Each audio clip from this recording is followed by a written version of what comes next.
Good evening, everybody. In accordance with the openness of local bodies regulations 2014, this meeting is in live stream and may otherwise be recorded, filmed or communicated on other media platforms. The recording of this meeting will be made available on the Council's YouTube channel shortly after the meeting. Both councillors and officers in attendance are reminded to make use of and speak clearly into the microphones available at all times. A reminder that mobile phones should be turned off or put onto silent mode. Those present at the meeting should refrain from taking telephone calls. We're all starting to learn of the death of Simon Cole. He got the formative constable of Leicestershire Police. And I'd like to invite Kevin Lloyd on to say a few words before we have a minute silence, please. Thank you, Worship. It's a great honour for me with regards to Simon Cole. I worked with Simon Cole on the Police and Crime Panel. Met him several times at the HQ, having meetings. More recently, he supported us with regard to the police station, where we dedicated the front garden to anybody wants to go down there and see it, please do so. Simon, I'm sure you've read in the papers about Simon and his history and everything. And I can't say more than that because everything that's been written about Simon is true. His dedication to Leicestershire, Leicester and Rutland goes no bounds because he was a people's person. And when he talked about what he can do to make this borough, Leicestershire and Rutland safer, his dedication came through every meeting I attended with him. So it is with great regret that the loss of Simon Cole is something of a bit of a shock as I was called into the police station this week to have the news broken to me, and I couldn't believe my ears because there was a dedicated officer of this magnitude that was going to be very hard to replace. But one thing that you can say is that because he was a people's man, because he was dedicated to ensuring that his officers the same outlook as he did, whoever takes his place is going to be rewarded on the fact that his legacy will be carried on through him. Finally, somebody said to me, Simon Cole commands respect. And I said, Simon Cole doesn't have to command respect. Simon Cole gets respect because of who he is, what he is, and what he believes in. I feel sorry for his family, and I think as a dedicated friend, they can be rest assured that his memory will live on forever. And there's no other words to say that Simon will miss you. We'll stand, please, for a moment's silence.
Thank you.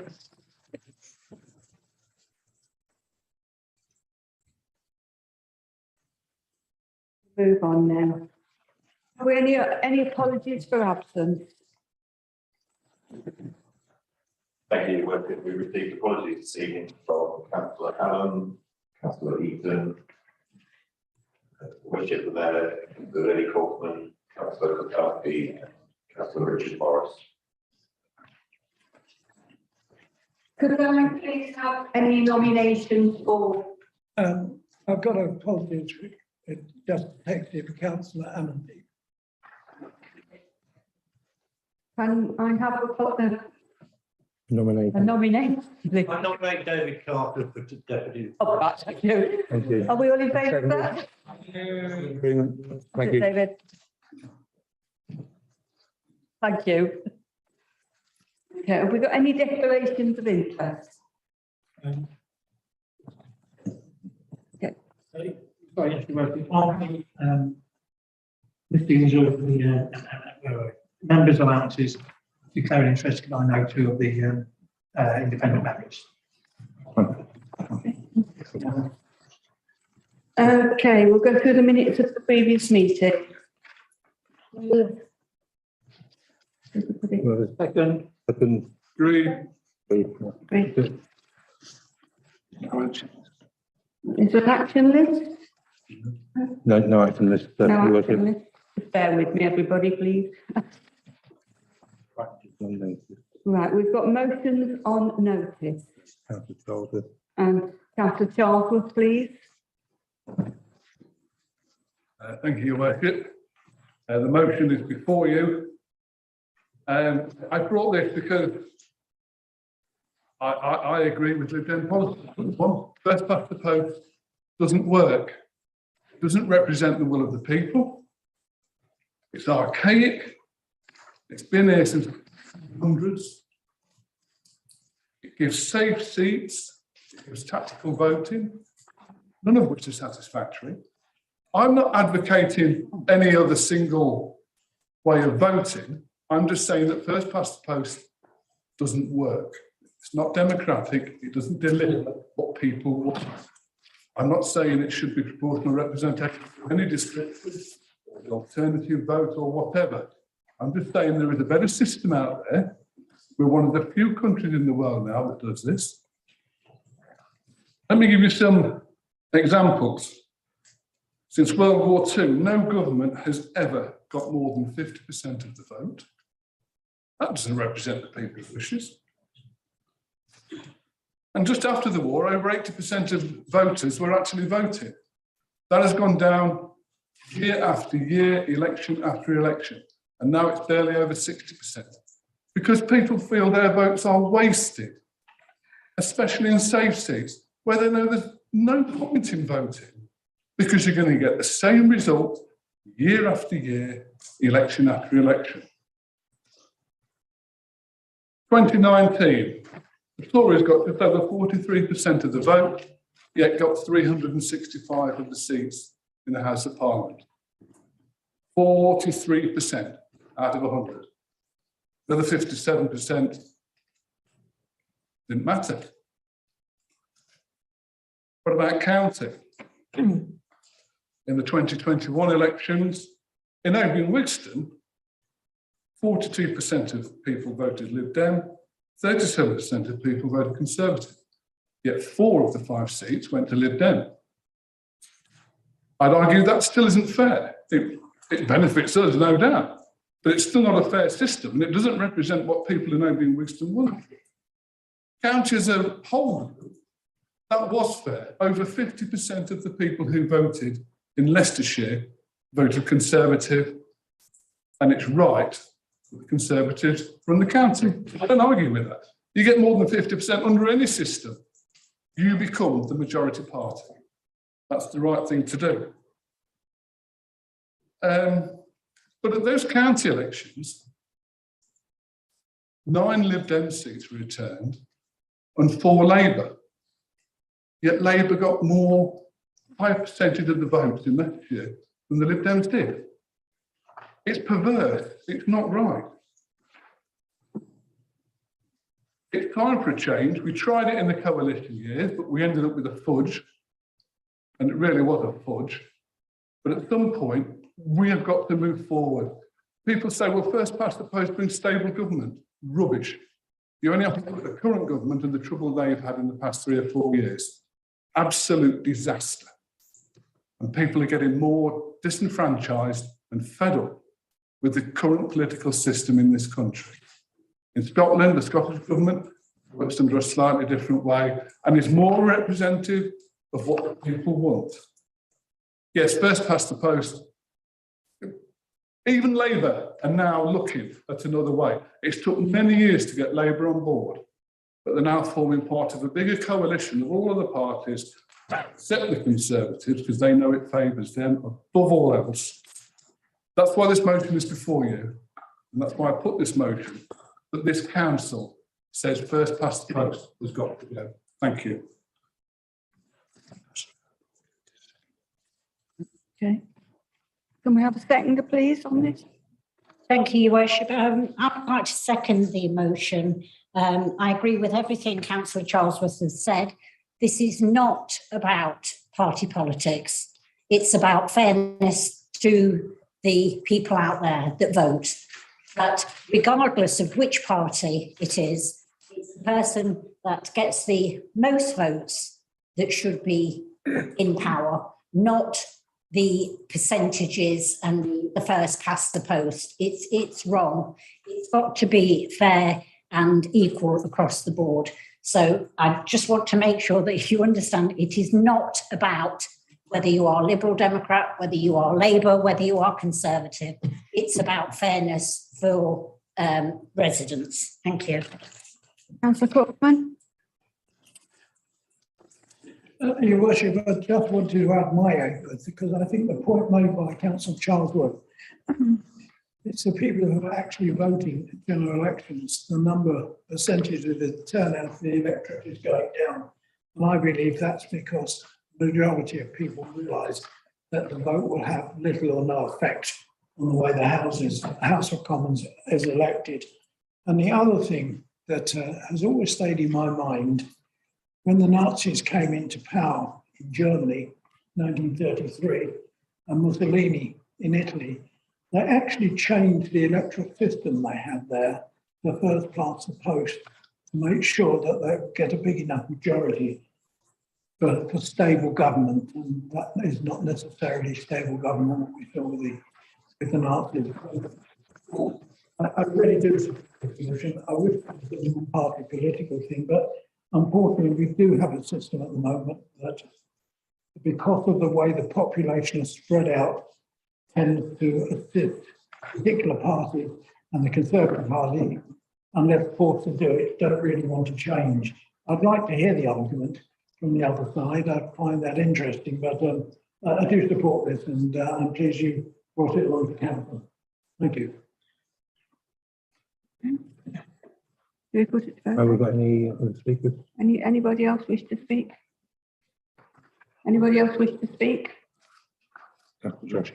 Councillor Johnson. Thank you, Lordship. I understand what you just said, and I tend to agree with the system. It is pretty archaic, but the problem is, what is the alternative? I'll bring it closer. What is the alternative? I mean, Sorry, Councillor, Joshie, could you stand when you're addressing the mayor? sorry, That was my mistake. so sorry. Yeah, what is the alternative? Councillor Charlesworth did mention during the coalition time, Nick Clegg did have, the authority to change it then if he needed to, but it wasn't done. So why is it being brought up now? I know we've got going into election next year, and I guess that's probably why, but it's going to take a long while before it's actually changed. I don't know what the alternatives are, and if there is one, I'd be great to be enlightened. Any speakers? Anybody else? Councillor Wood. Okay, Councillor Boyd. Thank you, Your Worship. Far be it from me to be a complete political and electoral nerd. However, here we go. You can have single transferable vote. You can have a regional list. You can have top-up seats as in Wales and Scotland. There are plenty of current used democratic voting systems both in this country and across the world. If you are in the mayoral seat in London, that transferable vote and top up, certainly in Wales is top up. So frankly, you can take one off the shelf tomorrow. The European elections, when we had them, were a proportional system. So this logic that there is no alternative, I'm afraid, is completely wrong. And frankly, we as a country will always have a yes or no system whilst we have first past the post. The world does not work yes and no. It always works in grey areas. And frankly, if it means we have a grey area parliament, that's actually representative of what the people are. And therefore, that's what we should have. Can I come back to that, please? No, you're only. No. Am I not? Yeah, you're allowed to speak once, I'm afraid. Right. Does anybody else wishes to speak? Put it to the vote then. Can we put it to the vote then, please? I understand under the Constitution, the mover has the final word. In answer to the question from Councillor Dotty, Nick Clegg didn't have the opportunity to change the system. He was hamstrung. He was told he could have the alternative vote, but nothing else. And that was poor decision at that time. And the coalition partners, the Conservatives, clearly made sure that failed. And it did. Councillor Boyce is right. There are many other systems around the world. 80 other countries do a form of proportional representation. Working together, the coalition worked. Because there was no single majority for parties in Westminster at that time, the coalition actually worked. It brought in people from the fringes, the left and the right. Let's not call them the lunatic fringe. But it made people coalesce and work together, and better outcomes and better people were in cabinet then. And it brought positive, tangible results. It's a shame it didn't last. I wish it, and I'm not afraid of a coalition, even in this chamber. I'm prepared to work with anybody because everybody can make a contribution. To be sidelined because you're not part of the top table, I think is wrong. Thank you, Chair. Okay. So we'll now move to the vote. Okay, can we now move to the vote then, please? All those in favour?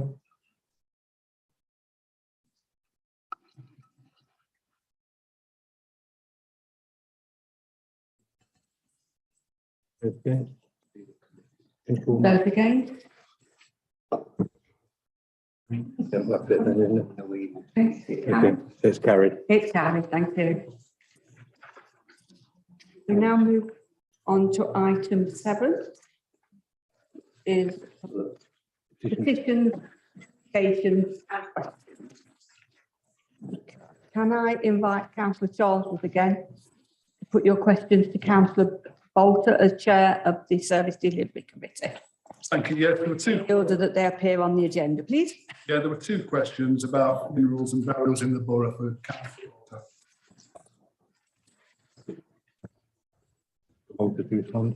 Councillor Bolter, would you like to? Yes, thank you for your questions. You've got the paper for the answers before you. And perhaps any supplementaries you may wish to ask, I'll see if I can answer them. Thank you, Councillor Bolt. The answers are fairly comprehensive and explicit. No supplementary on the first one, but on the second one, and the reason I brought this was because there was a case recently, well, not just one case, people who had lived in the borough for over 60 years, and they developed a degenerative disease, which meant they had to go into long-term care, very long-term care. And I don't think, because under the small number 2, it said over 3 years they can't come back to be buried. Can I ask Councillor Bolter and the council to please look at those rules again? So there are these, I know they're rare cases, but they are. If you've lived here all your life and for no fault of your own, you've had to move out of the borough into residential long-term care, and your wish was to be buried in the borough, I don't think you should be asked to pay extra for that privilege. So I'd like us to look at that again, please, Councillor Bolton. Thank you. Yes, our terms are far more generous than most of the councils at the present time. However, I'm sure that we can look at this as an exceptional cases. Maybe we look at in the future. As far as I know, there's been no cases like this in my tenure of this office, which is now over 30 years. So I hope that as a council, we'd all be sympathetic to something like that.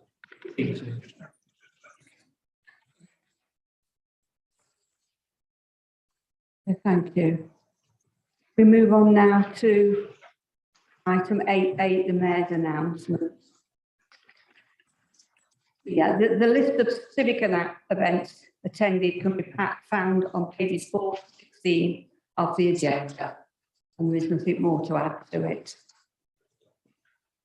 I now call on Councillor Boyce to make the leader's statement, agenda number 9. Thank you, Your Worship. I'm only going to talk on one subject today, because frankly, it's the most important in my view. And that nice man, you know, the one who tends to invite people to bring a bottle, Boris, he said he wanted to level up this country. And as a concept, well, I think the concept needs considerable explanation. It's a laudable one. For once, I'm going to be quite nice to Boris. It's a laudable concept. Let's level up. Let's all be brought up to the highest possible level. Unfortunately, not in Open Waste. And I'll explain why.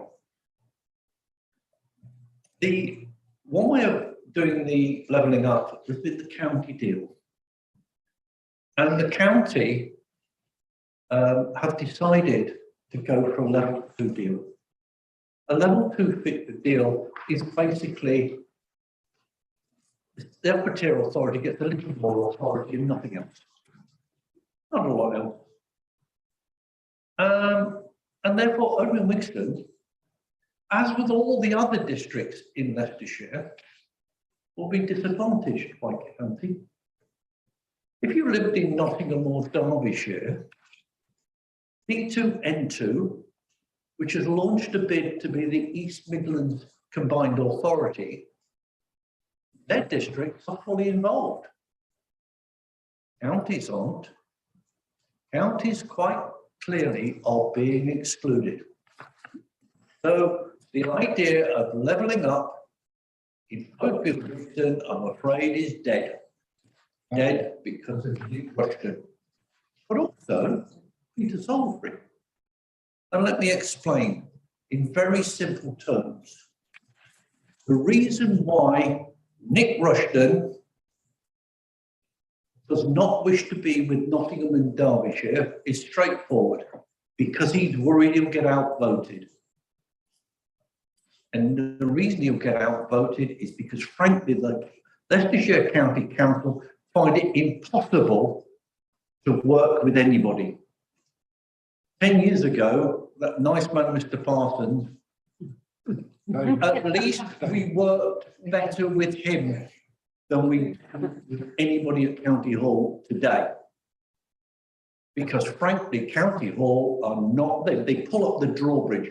The Ukrainian refugees, we are several weeks into that scheme and County have still not agreed an outcome as an example of County. County are actually a laughing stock in the County Council network. As somebody you would not work with. Nottingham and Derbyshire, frankly, do not want to work with us. That's an appalling indictment. But also, if you read the white paper talks for level 3 county deals, you need to look at the economic functional area. And an economic functional area, I have to say, must include Leicester. You cannot have an economic functional area which does not include a large, well, it's a quarter of the whole of Leicester and Leicestershire. And it's also where a significant amount of trade and manufacturing goes on. But the county deal is excluding it. It's a donut. And there's a reason for that. Peter Salisbury will not go into any combined authority where he's not the mayor. He may or may not do D2N2, but there are lots of personality issues. But he will certainly not go into a coalition or into a partnership or combined authority with the county, because the county would then have an elected mayor. And therefore Peter would not. He would still be an elected mayor, but he would be born below. So Peter will not go in. And the result is the people of Leicester, the people of Oby and Wigston will not be levelling up. So let me be clear. I will be writing in due course to Nick to express my absolute horror. I will include Peter in that letter. I will include Nick. Neil O'Brien. I have, interestingly, what is coming on the agenda at the moment is the peer review. And one of the recommendations is we should work closer with our MP. As it happens, I did email Neil, and Neil brokered a meeting with the county. And the county undertook to talk to people. The next thing we heard about county deals, obviously, the next thing you heard was a letter from Nick saying, Cabinet decided level 2. Cabinet have pulled up the drawbridge. They are not working with anybody. So in one sense, whilst I accept the government's overall ambition of levelling up, and interestingly, the Minister for Levelling Up is one, Neil O'Brien. He is being sold down the river by the County Council. Absolutely disgusting. But as I say, I will write shortly to Nick and I will copy you all in, as you also received a copy of the letter that all the districts sent to county. Because frankly, I am worried about the future, because county, we worry about Ukraine, we worry about Russia. Russia used to be run by little wizened old men who refused to give up power. And frankly, that's the county council today. Thank you. Yeah. Thank you. We'll move on now to agenda 10, the Local Government Association for Corporate Career Challenge 2022, and Anne will be presenting this. Thank you. The report is to formally present to the Council the feedback report of the Local Government Association's Corporate Career Challenge that took place in January. It has already been published on our website, requirement, the LGA, that we don't delay publishing it once it's been agreed with the Chief Executive Leader of the Council. Overall, the report is positive, and as it sets out at paragraph 1.3 of the report, it found that the majority of the building blocks are now in place to best deliver the Council's work and to serve its communities. So that's following on from their visit back in 2017. Peer review is a means of supporting councils, and of course it will include recommendations of how we can continue on our journey. And those recommendations are set out at 1.4 of this report and clearly set out in the actual feedback report itself. So where we go now with the report is as set out in the recommendations of this report. We are required to produce an action plan, and we are required to produce that within 8 weeks of the publication of the report. So we're looking at mid-May, and we need to produce that action plan and publish it. So we've got to work with pace, and so the proposal is for sort of informal sessions to be set up for members and officers work on an action plan of how particularly as starters, we're going to work on a new vision for the council, long-term vision. I will circulate some dates, which I'm going to propose after the Easter break, so that we can have some time together, and we'll circulate that. Take any questions. Any questions? Councillor Ham. Thank you, Worship. It's not a question, more of a comment. I welcome the report. It's quite comprehensive. It has lots of positives. It shows that our response to the pandemic was highly commendable. And it also shows that there is some work to do by both members and officers. But overall, the report has lots of positives. We have a corporate plan, we have a very ambitious economic strategy, and we also have our excellent customer services. Moving forward, I think we will take into consideration the recommendations from this report and implement them wherever possible. I'd like to say thank you to all of those who were involved in carrying out this report and move the recommendations. Thank you. Councillor Bolter. Second recommendation, reserve my comments. Any other comments? Any more comments? Can we put it to the Well, in vote? that case, Councillor Bolton, if seconded, he will need to make his comment. No comment, oh, disappointed on that. They should have. I welcome the report. It's a good report, fairly objective. Good points, bad points, it's all there. Members and officers working together, yes, it's important. We're going forward on that. I personally can see a difference in the peer review. I've now got dates with all my senior officers, meetings going forward. Already met on several occasions already since the report, and it's moving forward very rapidly. Very pleased with the report. Way we're going forward. Thank you. Right,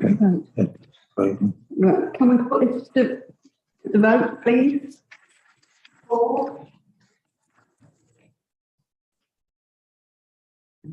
Yeah.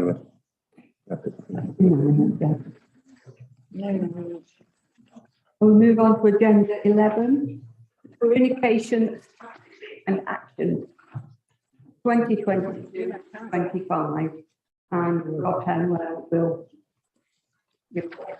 Thank you, Claire, and good evening, members. This evening, I'll bring before you the Council's Communication Strategy and Associated Action Plan, which is to cover from April 2022 through to 2025. The purpose of the report is that members to approve both the strategy and the action plan. The Council's investment into the communications and marketing team, our emergence out of the COVID-19 pandemic, and the feedback from our recent peer review made this an opportune time to implement a new communication strategy fit for the next 3 years.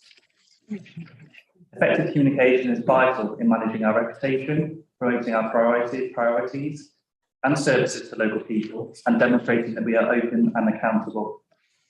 Communication strategy is a detailed document that's been made available to read in full, but I wanted to briefly highlight a couple of the key themes.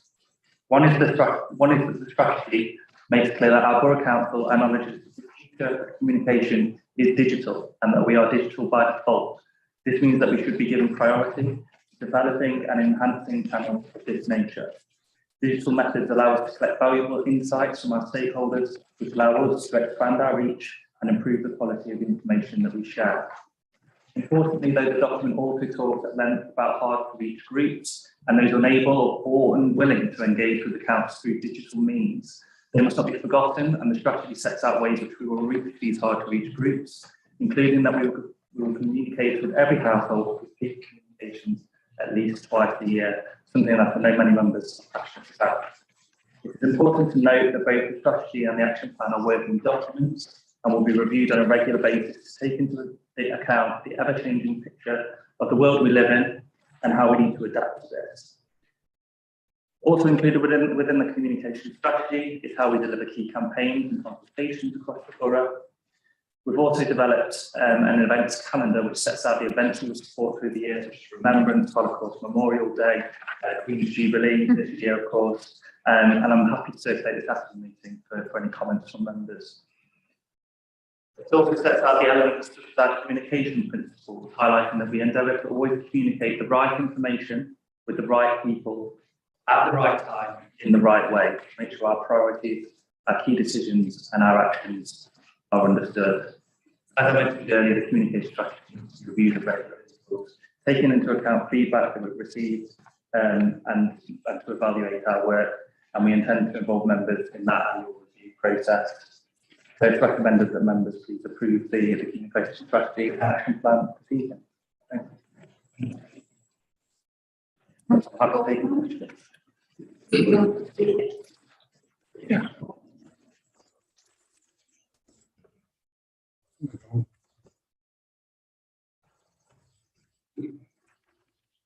Thank you, Your Worship. I have some questions on Appendix 2. Okay. On page 60, 1.1, continue to grow the social media audience. Now we've got down here a target of 10,000 for Twitter, 4,000 for Facebook. A couple of questions. I don't know whether 3,000, 4,000 is few or too many. I have no idea what the right target should be for a borough population. So I'd like to. I'd also like to know how many we've got already. So if we've got 2,999, maybe right. So if you could sort of explain that for somebody who's not a nerd, I don't understand. That may be helpful. And if I may then ask you to, and also perhaps we ought to have a report back at some stage in the process to know how it's growing and how successful it is. On page 3.1, members of one, we have a plan for to deliver a two-page of communication. I wonder if it's possible to have an indication of the timetable for this, so we can see how many. So what have you got in time? Have you any views on it so far? That would be very interesting if you could expand on that one. Thank you. And finally, on page 69 of this one, you lead on delivery of council event program. I just wonder what the progress in as an actual one at Holocaust Memorial Day. We've been one of the leading councils in that, in what we've put on, and we have people have been complimented with us on the success of that. And I wondered if that could be included in that list. Thank you. Deputy Worship. Councillor Bolter. If you want to respond, sorry. I respond to that. Yeah, can we? Okay. Thank you very much for the questions. On the social media, I don't have the exact current figures to hand, but they are basically sensible targets based on what we currently have on those platforms. If, off the top of my head, I think we have around 2,000 on Twitter and 3,000 on Facebook, give or take. And given we've had those accounts for several years, it's sort of an appropriate figure to aim for, and hopefully we can exceed it. So that's the aim, the reasoning behind those numbers.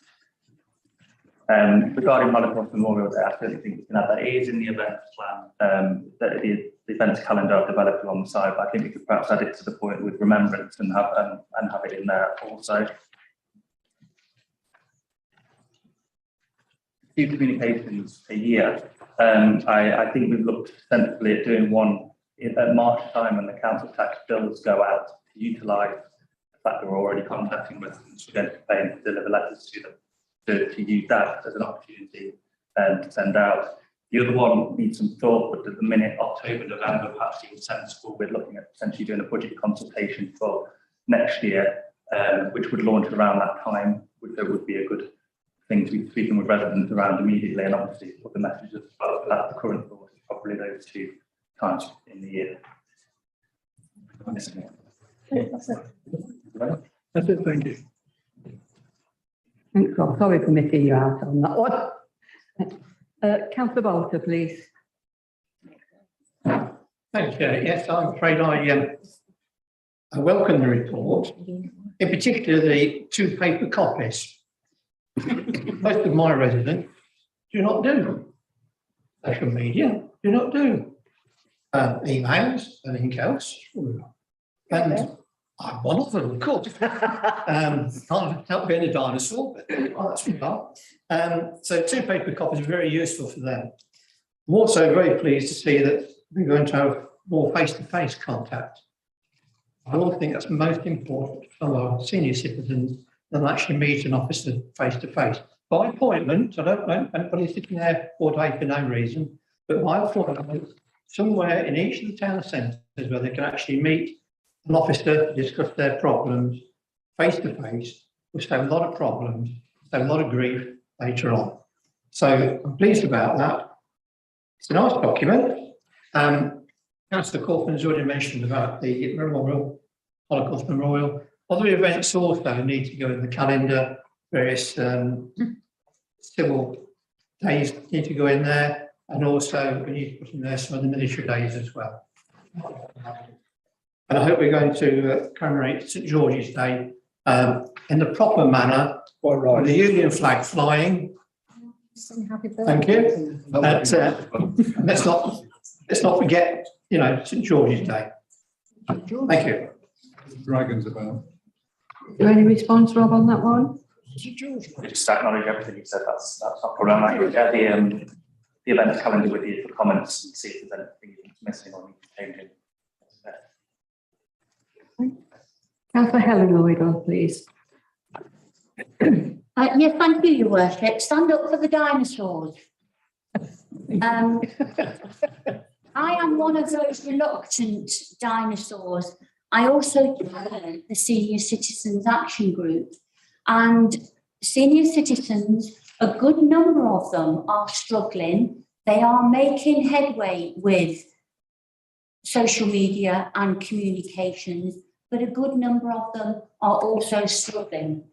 They haven't got the facilities, they haven't got the know-how. Some of them haven't got the will to actually do this and to move forward. A lot of them have, and they are learning. But I would not like to think that somewhere along the line, they are going to be forgotten until they are actually extinct. Because let's not forget, it's not just senior citizens that have this difficulty with social media and communications. There are a lot of vulnerable people in our borough, in our society, that also struggle with technology. We have people knock on our door on a regular basis, asking us to help sort their council tax out. They're not on computers. Can we help them? We have tried to get them to do direct debits. They don't trust the banks. I don't think I trust the banks these days, because all they're after, well, we won't go down that line, I'll get to that. But coming back to this document, which I do welcome, I would like on page 63, which is about trying to contact the difficult groups, the dinosaurs, if you like.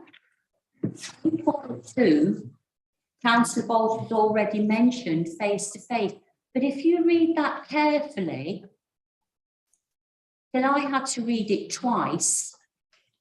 It said, support the re-establishment of face-to-face. And I thought, good, brilliant. But after the brackets, it says face-to-face community forums.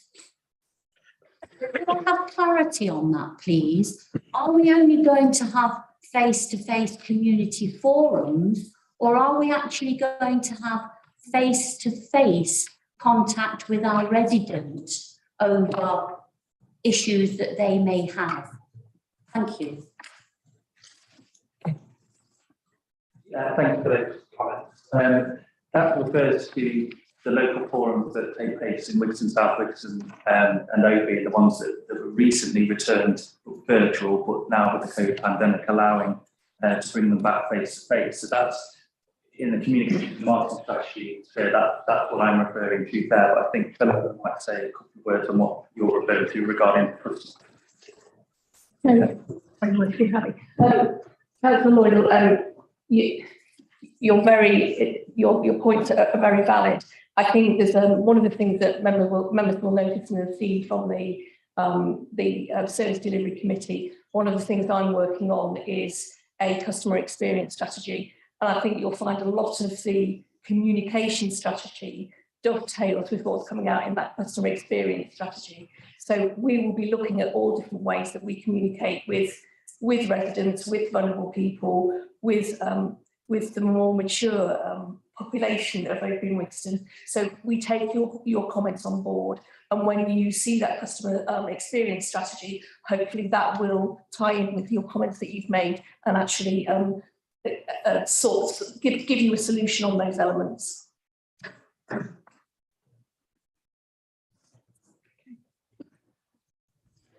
Thank you, Your Worship. I will wait and see what comes forward, because it's the only way that we're going to contact those hard to reach group is through 2 letter communications, or by putting something up on a notice board in the town centre. That will not, I'm afraid, be good enough, but we'll wait and see what comes forward. Thank you, Your Worship. Order, Mayor. At the Policy and Resources Committee, it was quite clear what was meant. There'll be face-to-face meetings by appointment, not referring to forums. We said we want a place in each of the town centres where the public company's officers face-to-face. That was quite clear in the PNR meeting, much reflected in the minutes. So what the Convoy said is fine for the forums, but this council, we agreed at a meeting, want face-to-face meetings for our residents with officers by appointment at each town centre. Point of order, Your Worship. Councillor Bolton is correct. However, that fits in with the customer experience strategy and not the communication strategy, and therefore it's correct, but not at the right time. Can we move on now? Councillor David Lloyd, please. Thank you. Very happy about digital by default. However, when we look at the plan of action here, I've got 3 points to it. The current Twitter standing stand at 2,488. The target is 3,000, I'm assuming by 2025 April, which gives us 2 years. Facebook is currently at 3,500, so that averages at 21.20 per month. I'd argue, is this ambitious enough, considering that we're targeting then 7,000 people or constituents over a 57,000 demographic, which is 12%. Is that ambitious enough? Is that aggressive enough to suit the digital by default? We then look to the plan that we have in front of us, and I'm sure this is, again, something that is in the background, but do we have a plan behind the scenes that should you go off, or should you fall ill in any way, shape or form, that your counterparts in the department have the direct actions, the resources, where they're going to get things from and how they're going to do things, that they can then carry on, rather than just, oh, because somebody's off sick or somebody's on holiday, it doesn't happen, because that's then not going to satisfy that 20 and 21 people per month. I then go to the website, which I've signed up to. When do the emails start? So that's the first question. What is the web traffic like currently at the point of when we get the traffic? When do we see these people?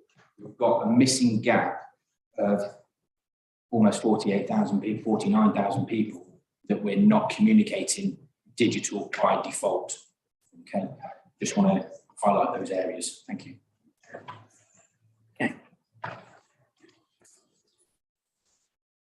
From the Facebook and Twitter figures, initially, I've been in the council now for 6 months or so, and you might be right, they might be conservative, and I hope we beat that. So we do a lot of social media, you will see the regular posts, those that you do use it, that we do normally multiple posts a day on both channels.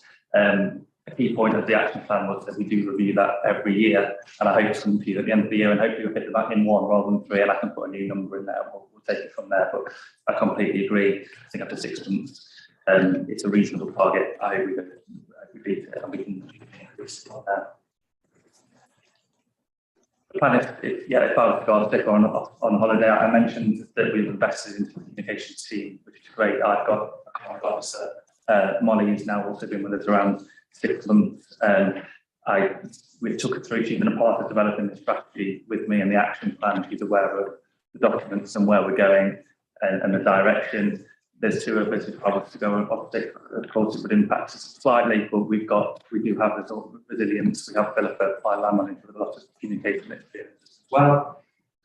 And with regard to the new communications tool, which is designed to fill a lot of the gap, which I think you're referring to here, which members are now hopefully familiar with, and involves digital, involves people having an email address, or little more than an email address. As digital goes, it's going to be about as easy as it hopefully gets.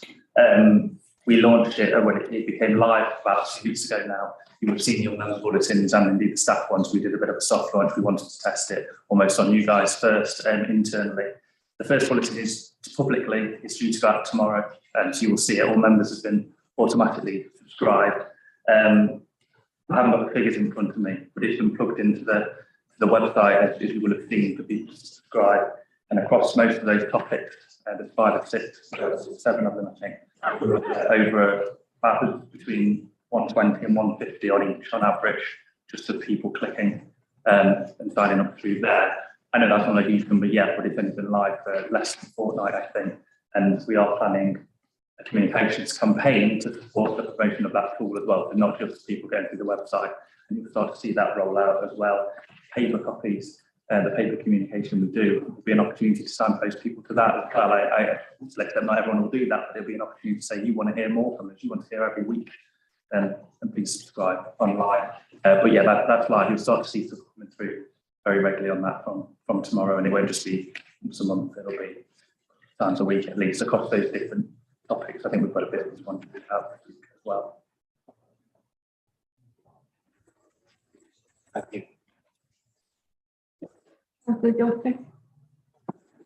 Thank you, Your Honour. Apologise for not standing up last time. Just a few questions. I like the communication strategy. I think it's really good and robust, and I think it does incorporate most of the groups that we might be trying to get to.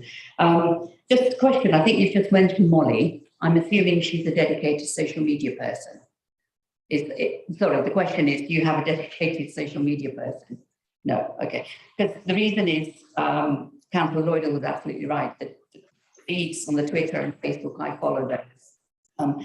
It's grown over the last 6 to 7 months, which is brilliant. So I think that's really positive. People are latching on. But I think as you put more and more stuff on there, people will start to share and also comment on it. So when they comment, I think it's always important for somebody to be dedicated in answering those questions, if any way possible. So well done on that. I'm quite impressed with the numbers in the short space of time. They're quite inclusive as well, which is good.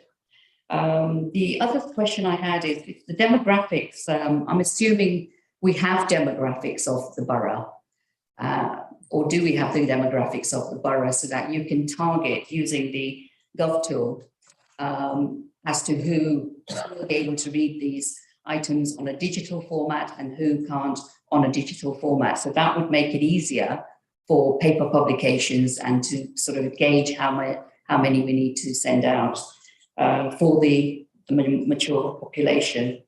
I think on the event side, great, lots of events, but I think talking about the face-to-face side, an event might be a good idea where come and meet the team, communications team, an event, a small sort of a roundtable type meeting where you invite members of the public, in particular looking at the demographics again and trying to invite a certain group of the public who might well be able to give you some information and sort of intelligence as to what would suit them to receive this information. I mean, you know, we have got 60,000 residents, so I think it's small steps, but I think it's in the right direction. The only thing I do have a question of, and I think this was mentioned a while ago, whether the website is going to be in any way made more user-friendly. It's, for me, I'm quite computer literate, but I find it quite difficult sometimes to navigate my way. So I'm just wondering whether it's going to be a little bit more interactive and a bit more user-friendly as we go along the way. Thank you. Thank you very much for those questions. Just quickly on Molly Percival, she's not a specialist social media. She does do most of the social media, that's pretty much all of it. But she also does plenty of other things in her role. The staff and member bulletins often have been written up by Molly, press releases and other things. It's part of her role, not completely her role. And responding to those comments, I totally agree. We try to find wherever we possibly can. It's a challenge on our plans towards some target the law will get right. So that two-way conversation is really important, and we'll look to work on that. Demographics data, the new communication tool for delivery does indeed, members will have noticed, it does ask a few basic questions. We didn't want to ask too many, we don't want to be a barrier for people signing up, but it does take some data in terms of whereabouts they are in the borough, their age and other bits and bobs as well, and that will allow us to eventually target them in that way. So I can send something to only people living in Wigston that have subscribed. I think when we get to a point, hopefully when we've got a lot of subscribers, if we miss 3 streets to Flint in Wigston potentially, because the vehicle was broken down, I could hit a button and only send something to Wigston. And I think that's where I want to get to. We're probably not really some more subscribers, so that's the kind of example I use that. In terms of sort of surveying and get opinions of people in the borough, I totally agree. We are planning to do a survey with residents through the new tool and speak to those subscribers and see what else in terms of paper communications and what their view is and what else we can do for them. But I'll be asking them something face to face as well to supplement that, probably at a similar time perhaps. It's great getting as much feedback from people as possible. And lastly was the website, and I agree with you in terms of some of the content on there and some of the journeys that customers make aren't always logical, and there's a large piece of work to be done. And I think it's alluded to in the action plan where I need to work with managers and staff across the council to get that content reviewed, up to date and improved. And that's something we're going to work on. But it's across. Something that can just be done in my team, and that will be utilised. It needs a knowledge from the council, which is a big chunk of this. And I've already been talking to managers. Thank you for that. Just with regards to Molly and not being dedicated just to social media, at the moment there's a lot of interns out there that are looking for roles. It may be something that might be considered. Apprenticeships are one thing, but I think interns who are specifically looking for these sort of model roles and quite savvy, as long as they know what's the concept of what they're putting out there, that's the most important thing. So interns from colleges would be a good option as well. Thank you. Happy to say that feedback. Thank you, Worship. Digital by default is correct. For 2 reasons. One, I used my passport this morning. It took me about 15 minutes for both Julia and I. 10 years ago, it would probably have taken me half the morning to go and get the passport forms, bring it back, get the photograph much quicker. So it gives me time. It should also give people here, the staff, more time, because more things are then dealt with automatically. And that time can then be used at dealing with individuals face to face who need it. So I think that's what we've got to look at. This is about creating time for those people who need it, not just for the general public, because most of them, frankly, like me, want to do it quickly and online. What we do need, and what I'm not sure how, because I think I'm about to ask what I suspect sounds easy and actually quite complicated. We need to know the baseline of how much work we do and how with every resident. Now, my guess is council tax, as an example, 80% is probably direct debit, and therefore we don't actually, that's automatic. So that's easy to count. There'll probably be 10% of people who actually would like to walk in somewhere with paper, with cash. And there's probably 10% we have to chase. But what is interesting is to understand how much our website actually works. And the only way to do that is to do some baseline figures. Now, I'll raise the fact that I think we need to do that. I do accept that's probably quite a complicated question. If we could work on how we simplify that so that we can report it, that would be helpful. If we all knew that 85% of all transactions with the council were done via the internet, we actually wouldn't, and then next year was 87, we'd know we're actually gaining something. Problem is, you need the baseline before you can work that out. So that's that one. I do accept there's going to be a customer service experience report and strategy. There's a challenge there for what the role of members is. Let's get it clear. If a lady across the road comes to me and says, I've got a problem putting my bin out, I would put that into the system and have that person put on the assist list. Straightforward. If she came to me and said, I want to pay my waste, my garden waste, but I haven't got a bank account, and she stood up with 60 quid, frankly, I'd just book it online for her. Now that sounds like a good idea, but there are safeguards which we need to think about. But having said that, if you then think about that going forward, actually there's an awful lot more that members could theoretically do.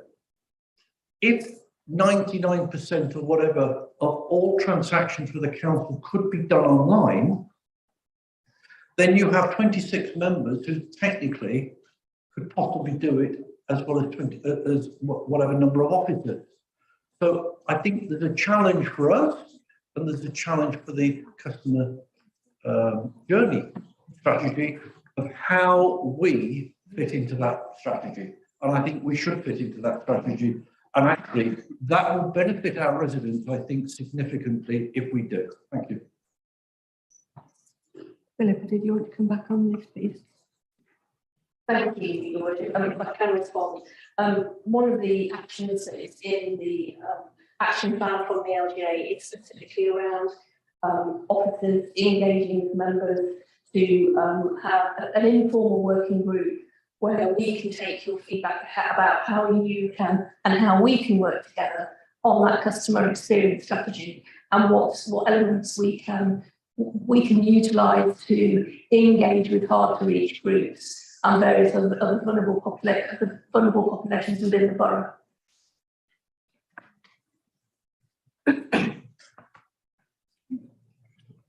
Any other comments? Councillor Wigley, please. Thank you, Your Worship. Just a very quick question.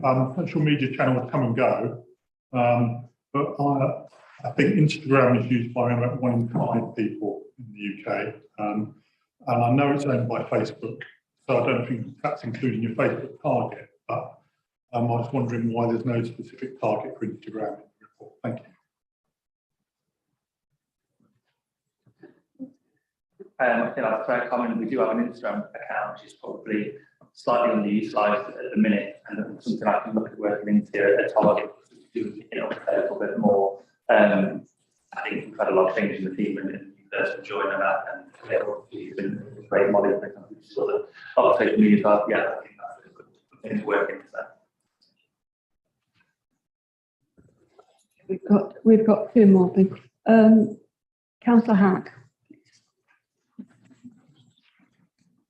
Thank you, Worship. I'm going to go back to Councillor Lloyd on the question when he questioned about whether our targets are ambitious enough to get more followers. I'm going to say that they are not.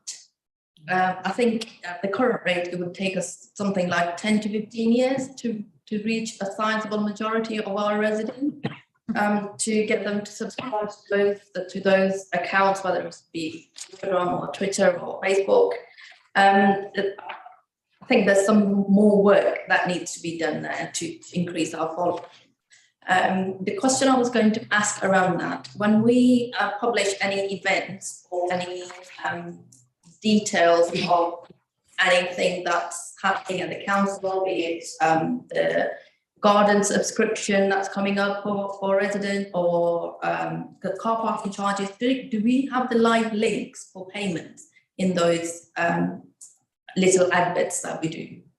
Is that something that's possible? So a resident can click there and then and make a payment if they need to?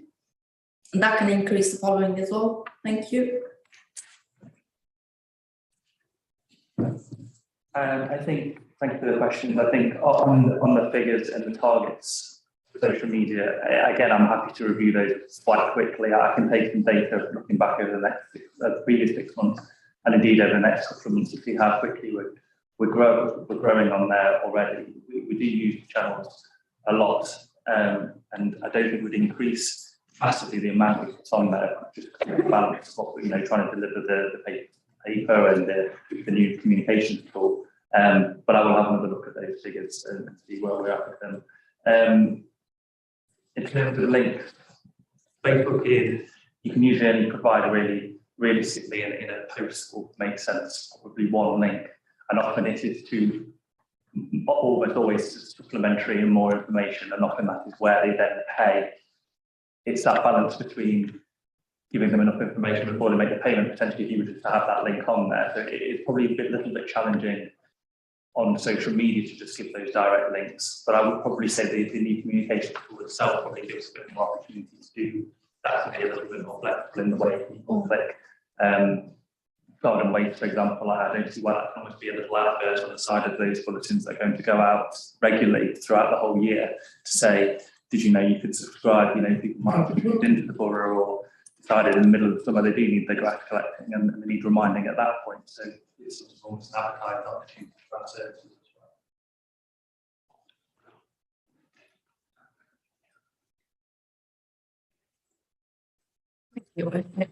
I was just going to mention that you can put the link in the comment section, and also we could put if you didn't want to put the link, we could put our website details. Yeah, happy to acknowledge that. Okay. Councillor Helen Lloyd. Yes, thank you, Your Worship. Not wanting to disagree with my leader and leader of the council, I would like the officers, please, to look at the comment that Councillor Boyce made with regards to councillors getting involved with residents where money is concerned. I, for one, would rather facilitate the resident to go to an officer to pay than for me to be actually involved with dealing with their money.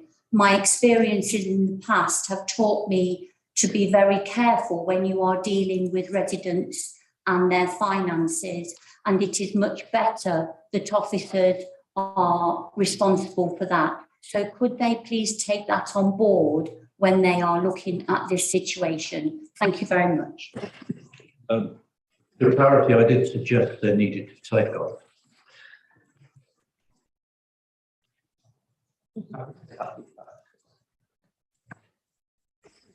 Last one then, please. Councillor Kevin. Yes, very quickly, the safeguard. I appreciate what you saying, but having on record, I won't be dealing with any person with money. Staying good, It's not something I'd expect anybody else to do. Facilitate and move, that's fine. Get involved with the money, regardless of the sake of dealing with, and we give you a card and say, help me pay once. It's just not something we're ever going to involve in. It's fraught with danger. It is. Secondly, a great report, thank you very much. It's very succinct and understandable. At what point, with our objectives and outcomes, at what point do you start reporting back to the committee of the successes or whatever within the report? And the last bit for me is page 52 and plus 53. A little thing, but great reading, right? So we will push the use of digital communication. Then it says we will push the digital communication given a chance. It sounds a bit autocratic to me. Would it not be better to say we'll encourage the use of digital communication rather than we'll push? To me, not just one thing to you, but to me, I don't want to be autocratic, I want to encourage and then persuade people to come on board and not push. I'll be interested to see what the outcomes are at future meetings so that we can. That's great. Yeah. Thank you.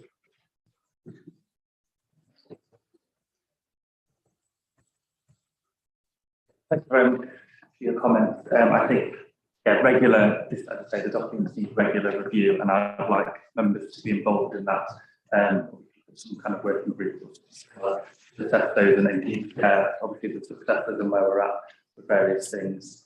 So yeah, in terms of the encourage and push, I suppose there is an element of us wanting people to engage with digital means wherever possible. There are people out there with email addresses, perhaps will sign up with a little push and a bit of encouragement. I encourage that now using both. But yeah, absolutely.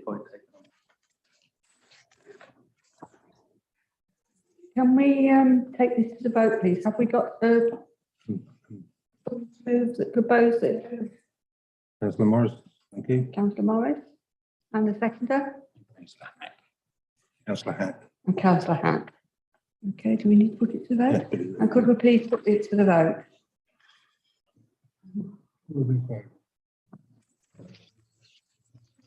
In favour, that is.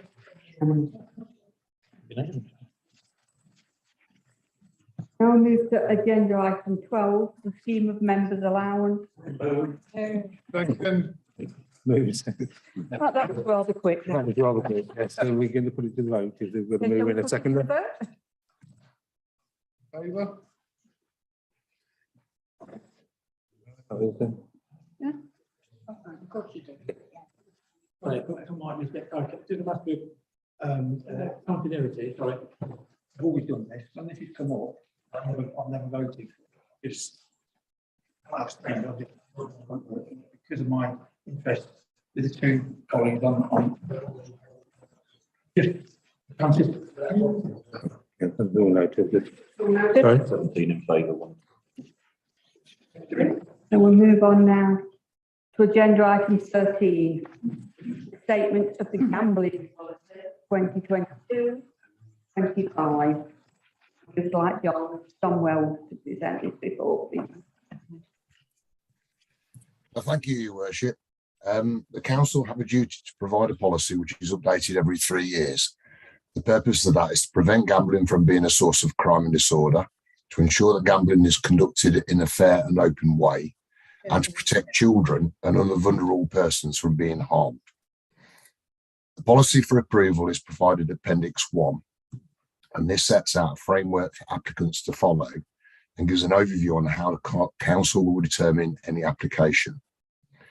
Given little has changed with the legislation, the policy therefore remains fundamentally unchanged. There are just updates on local information and the profile of our businesses within the borough. Consultation was carried out from the 28th of February until the 28th of March, with no comments being received. The Licensing and Regulatory Committee at their meeting of the 10th of March approved the document. The council are now requested to approve the policy so it can come into force on the 9th of May. Thank you. Happy to take any questions. Okay. Thank you, Your Worship. I'd like to propose that we accept this report It's a very good report. The only thing that I will add is, as a licensing committee, one of the members, Councillor Helen Lloyd, did ask us to approve the council writing to the gambling committee about the advertisements that are constantly around for encouraging people to gamble, which I'm pleased to say was approved by the licensing committee and the letter was sent. We've since had a reply from the gambling, and it would be, could I ask for our monitoring officer, please, could he send the letter that was sent together with a copy of the reply to all members so that you are aware of just what we have done on the licensing committee. But as I say, I approve the motion. Thank you. Councillor Frank Broadley. I'd like to second it. Thank you. Councillor Helen Lloyd, please. Yes, thank you, Your Worship. I would like to thank the chair and the committee for actually sending that letter, and also for Dave Hill for actually writing and sending it off. I think it's very important that everybody in the council, all the members, see that letter and the response that we have had, and that it is actually noted in the minutes that we sent that letter. It's very important that we not only take responsibility for our gambling policy, but that it has extended to social media, the television. It's very important that these people that gamble, unfortunately, get caught up in the system on television and social media don't get forgotten. But also at that same meeting, I'm just hanging it on to the licensing meeting, we also sent another letter to the Transport Minister about e-scooters and mobility scooters. So perhaps Mr Gill could send that letter as well to all members, because I think that's just as important that we're all aware of what went on at the licensing committee and that it's also noted in the report. Thank you, and thank you, Chair. Thank you. And we've got Councillor Bentley, please. Thank you, Your Worship.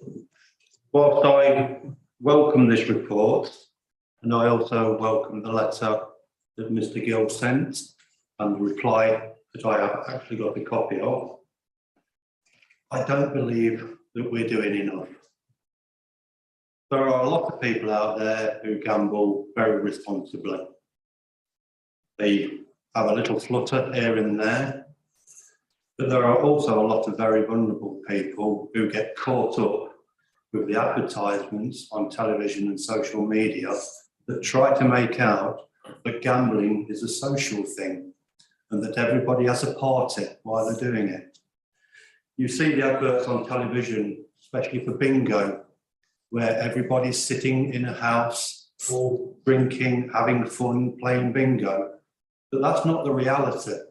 The reality is that they're sitting in home on their own with a device in front of them, spending money that they haven't got.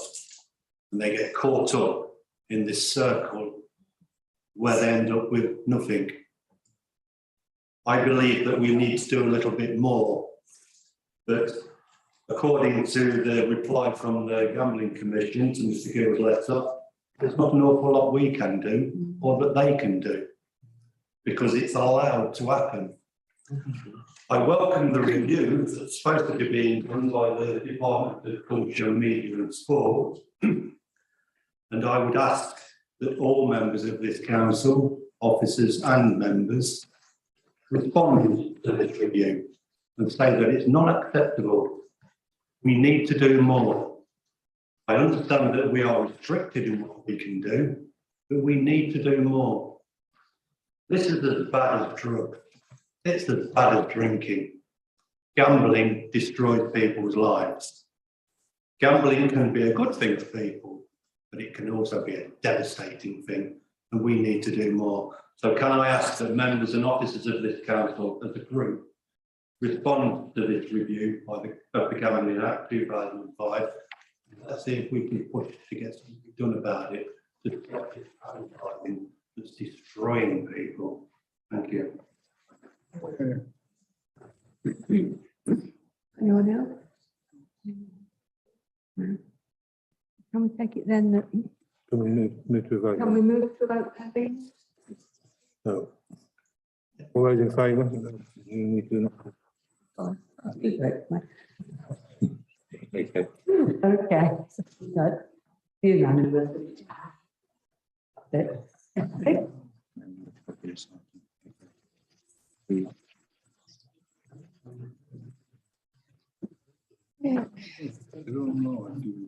The next section is the exclusion of the press and public. It resolved that under section 100A of the Local Government Act 1972, the press and public now be excluded from the remainder of the meeting on the grounds that the business to be transacted involves the disclosure of exempt information as defined in Part 1 of Schedule 12A of the Act as amended, and in all the circumstances, public interest in maintaining the exempt item outweighs the public interest in disclosing the exempt information. The live stream of this meeting will now be stopped. Yeah, Councillor Corbett, yeah, just Councillor Corbett. Your Worship, the live stream is stopped. I want to make the point that I will be supporting this resolution this evening. But for future, I would resent any more of the refuse and recycling review being held in private. I think we have nothing to hide. And I want the public to be going through this with us and to know what's going on. I think I'm not saying this evening because I haven't seen any papers and I don't know. And I'm happy to vote this evening. But we should be making a point that when we're dealing with this in future, as much of this should be aired in public as possible, because I don't think we've got anything to hide and a lot to be proud of on this. Thank you.